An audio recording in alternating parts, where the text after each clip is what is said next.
Hey, what's up everybody? So I wanted to make a specific video for this. This video is going to be about me offering my recovery coaching services. A bit to, see if anyone would be interested, anyone that watches, my videos in general or sees this video on YouTube or TikTok. I might post this to Reddit as well, like on the recovery, nitrous oxide recovery subreddit, just because, if you watch my content, most of it is talking about my experience with nitrous oxide and, nerve damage and physically recovering from it. But, I think also, I can be a decent recovery coach in terms of just like, any sort of recovery, anyone pursuing recovery, whether that's, recovery from any sort of substances, alcohol, mental health recovery. I don't have a whole bunch of experience with trauma per se, but still, I'm open to working with people maybe trying to pursue a life of recovery from trauma. So I'll kind of get into my experiences, so that way, I guess, give you guys my resume essentially, so you can kind of know what I've dealt with my life, and then also talk about, in what ways I can kind of support you, ways that recovery coaching might be beneficial for somebody. So for the time being, I'm only going to be offering the services over Zoom or over Google Meet. Right now, I'm not going to do telephone because I don't want my personal telephone number to be used. Now, down the road, like let's say I actually start working with some people, as their recovery coach, and I start making a little bit of money, then I probably would pursue buying a second telephone line. And that would be specifically for, being able to meet over the phone. So that way, that's an option if people don't want to meet over Zoom or over Google Meet or can't, or whatever the case might be. And then also furthermore, kind of thinking about it a little more, I guess I have to think even more about this, but I've also kind of thought, I could offer like, so right now I meet as a recovery coach, I meet with people once a week for 60 minutes, over the phone or over Zoom. But short of that, communication is limited to just scheduling the time to meet next week. But I've been thinking that if I have like another phone number, maybe, work out like a price or something like per week, but maybe offer my services as like a on-call coach, so to speak. So, maybe from like the hours of like 9 a.m. to 9 p.m. Just because I think 24 hours, like I have to set that boundary. I think that's a little too much. I do want to have at least some personal time of my own, especially with sleep. I don't want to have to be, feel responsible for, having to respond to somebody in the middle of the night, because I really want to prioritize my sleep and my overall well-being. But I think like 9 to 9, something like that would be good. But essentially, like, as a coach, like, be available for like text message or like calls here and there, so that way it's like, if you're having cravings or like, something really bad came up and like, you don't want to wait until, our scheduled time to meet, we could talk over the phone or something. Just like an idea, I need to give this more thought. And of course I won't be able to do that until I have another phone number. But right now I don't have the money to get, especially if like, I don't know if anyone's even interested. Like, I guess I'm also making this video to see if anyone's even interested. So that being said, please comment. I'm going to put an email, in my video description.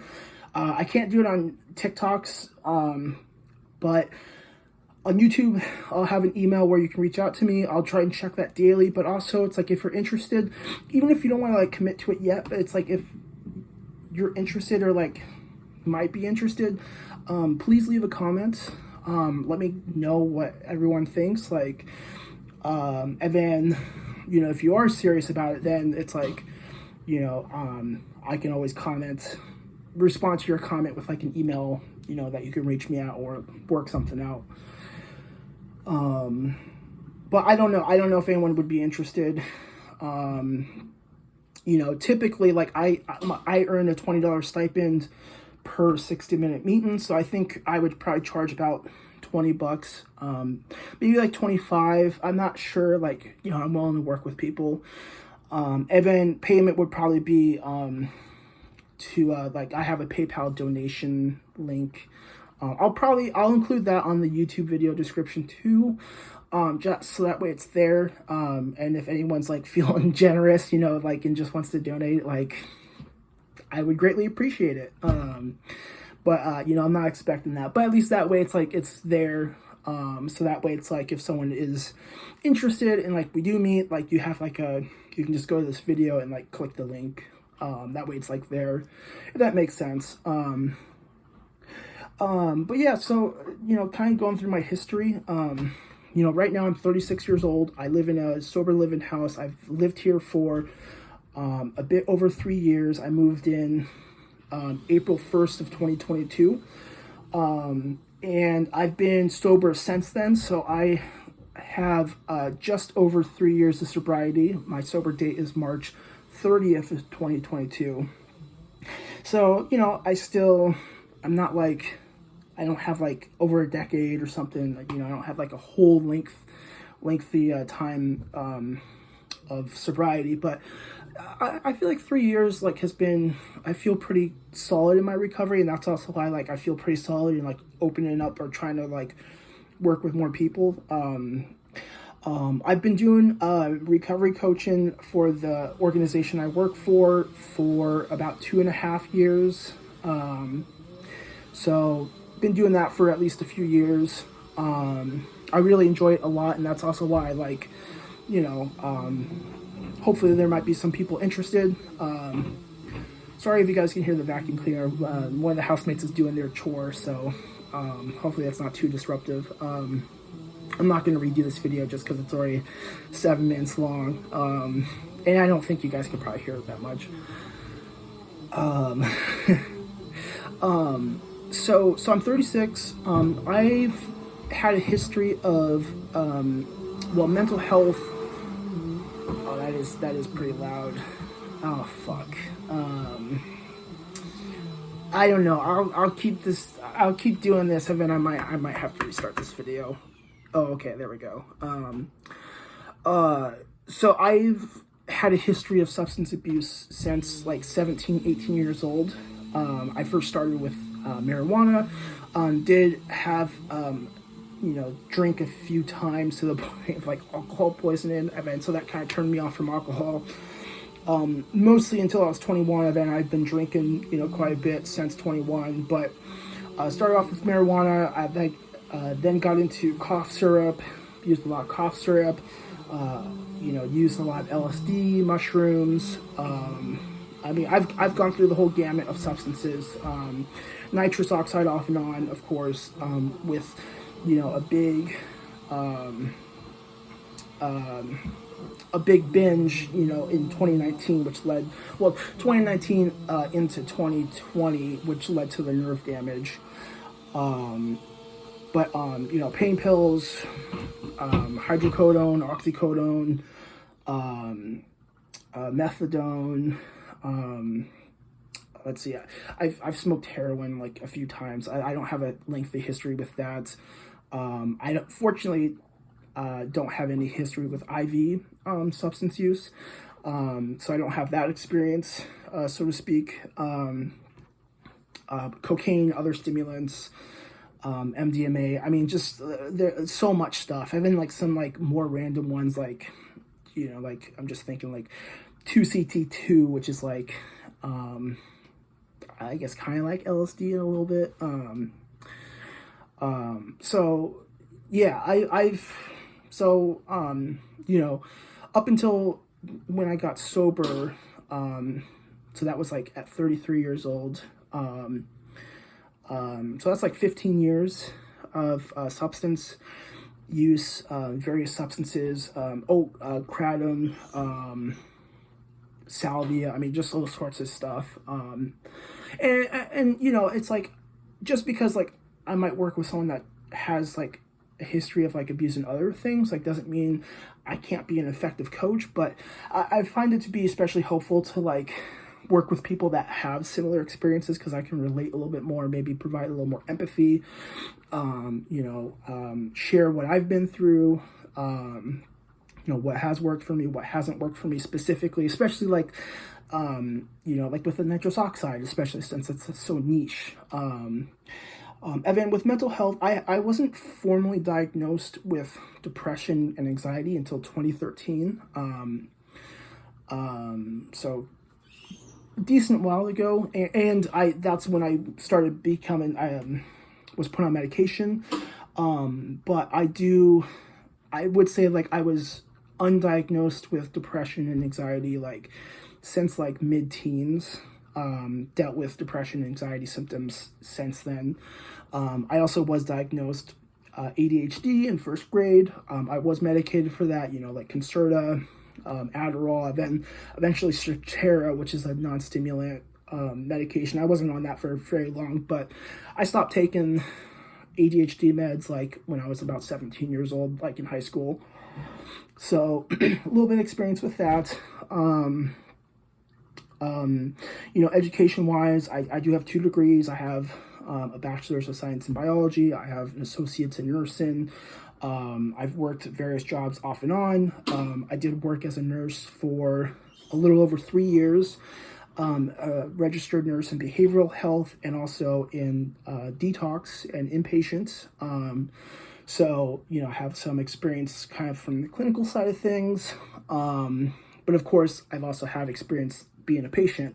I have had a few suicide attempts before. I've struggled with suicidal ideation off and on for a lot of my life.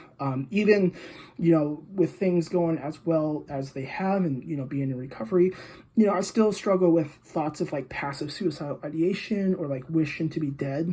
So that's still like an ongoing thing. I do manage that pretty well though. But because of my suicidal attempts and ideations, I have been hospitalized, I think 3 times for suicidal ideation. One of those was involuntarily. That was fun for like a week. Let's see.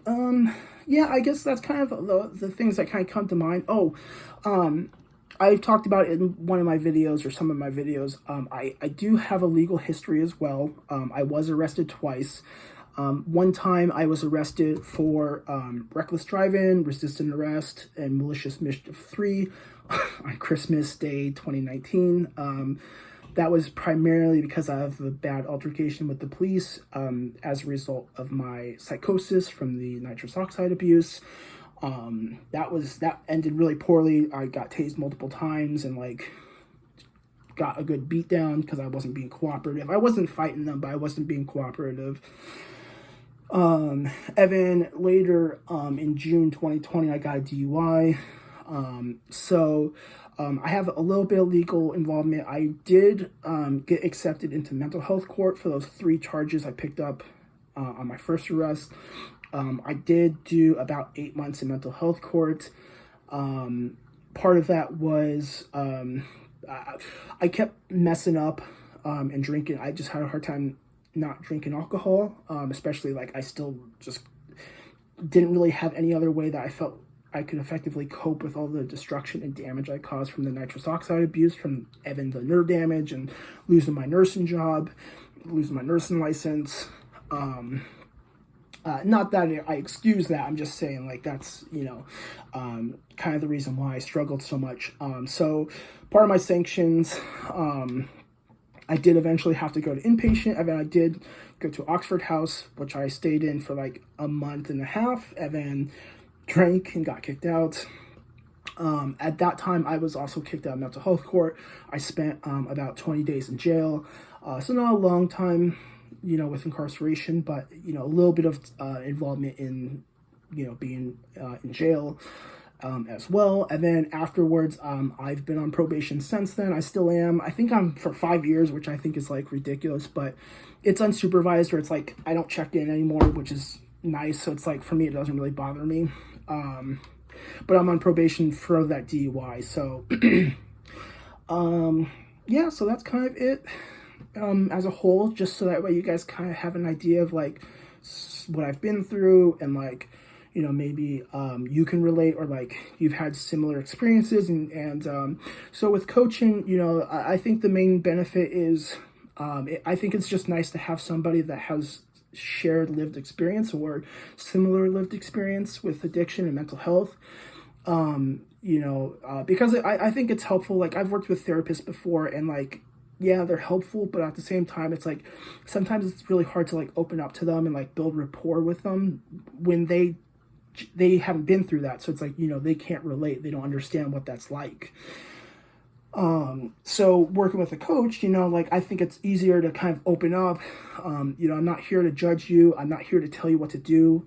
That's the other beauty of recovery coaching. I'm just here to be kind of more of like a support, someone that provides active listening. I would consider myself to be a pretty good listener. And the active part of that is just making that known. So it's like, just like, it's just nice to like talk to somebody and like know that they're listening to you, because like, of them restating like what you might have said, or like, rephrasing. It's like, oh, it sounds like, you've been stressed out. And I know that sounds kind of silly, but it's like, I think it's beneficial, like, just to be like, oh yeah, this person's actually listening. So I think, yeah, with the coaching, it's just really, really helpful in that regard. And also, it's like, I guess we could also work out, like, if you would like to meet more than once a week for 60 minutes, we can meet a few times a week. Of course, like, upon, payment, like, I'm sorry, like, I'm not going to offer my services for free. I know that might, be considered kind of, crappy. Hopefully not. Hopefully everyone understands. It's like, I don't need a lot of money, but like, I do want enough money to eventually save up and like get my own place and like get a car. So it's like, I have to do something else. But I feel like, $20 to $25, like, for 60 minutes, I think that's pretty reasonable. I don't know. But yeah, hopefully, I don't know if that sounds interesting to anyone. Like I said, please comment, even if you're like not committed to it, but you're like, oh yeah, that sounds like something, I would be interested in, or like, you think that's something that like some people, that are struggling with recovery might be interested in. Like, I don't know, just like, so I have like some idea of like, what y'all think about this, and like, for me to get like an accurate like judgment and be like, is this something I should consider like continuing to pursue? Maybe find different ways of like offering services, or like avenues or something. Or if you think it's a terrible idea, or like, you don't see this going anywhere, please, comment that as well. I'm open to, reading, everyone's opinions and perspectives. And then for me also, I guess one last thing is like, for me, like, I'm pretty big into fitness, as you guys probably know if you watch my videos. I think it's a really great way of self-care, at least for me. I think it's also good self-care for a lot of people, maybe not everyone, but a lot of people. And so, I have a decent amount of experience with like fitness and like some nutrition, so it's like I also can incorporate that. And I'm always open to learning and like learning new things, so it's like, like, I feel like I'm pretty adaptable or flexible in terms of like meeting the needs of the individual that is receiving the services. So yeah, that's kind of all I can think of. So yeah, let me know what you guys think. And yeah, hopefully I'll be putting out some more videos soon. I've been in a video making mood. That's also why I wanted to do this. You know, like got back from the gym not too long ago, and I'm just, you know, feeling energized. So I figured why not. But yeah, hopefully I'll make some more content sometime soon. Thank you guys for watching. Let me know what you think, and I will see you guys next time.